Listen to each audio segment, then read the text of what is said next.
കുറേ ദിവസമായിട്ട് വിട്ടുമാറാതുള്ള body pain. Body pain എന്ന് വെച്ചാൽ എനിക്ക് നല്ല പെയിൻ ടോളറൻസ് ഉള്ള ഒരാളാണ്.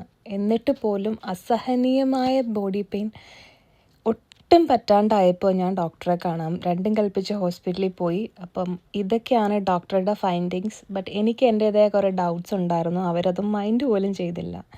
And next day this is what appear in my face.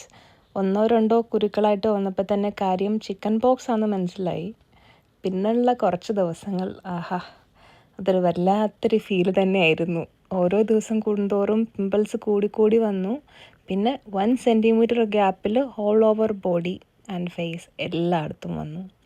Immunity എന്നൊക്കെ പറയാൻ എണീറ്റ് നിൽക്കാൻ കൂടെയുള്ള ആവത് എനിക്കില്ലായിരുന്നു.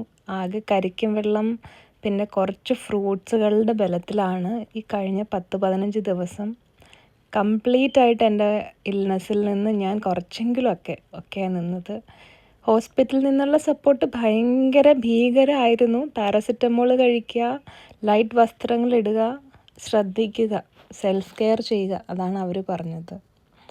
അപ്പോൾ ഇപ്പോൾ ഒരുപാട് ആൾക്കാർക്ക് ഇവിടെ ചിക്കൻ പോക്സ് ഇപ്പോൾ കണ്ടുവരുന്നുണ്ട്. നമ്മുടെ നാട്ടിൽ ആരും ഇല്ലാണ്ട് നിൽക്കുന്നതിൻ്റെ ഒരു ബുദ്ധിമുട്ടുണ്ടല്ലോ, ഭയങ്കരമാണ് ആ സമയത്ത്. കാരണം ഒരു ഗ്ലാസ് വെള്ളം എടുക്കാൻ പോലുള്ള ആരോഗ്യമില്ല എന്നുള്ളതൊരു വല്ലാത്ത അവസ്ഥയാണ്. ബട്ട് ഇതും ലൈഫിൻ്റെ ഒരു ഫേസ് ആയതുകൊണ്ട് തന്നെ സക്സസ്ഫുള്ളി കംപ്ലീറ്റഡ്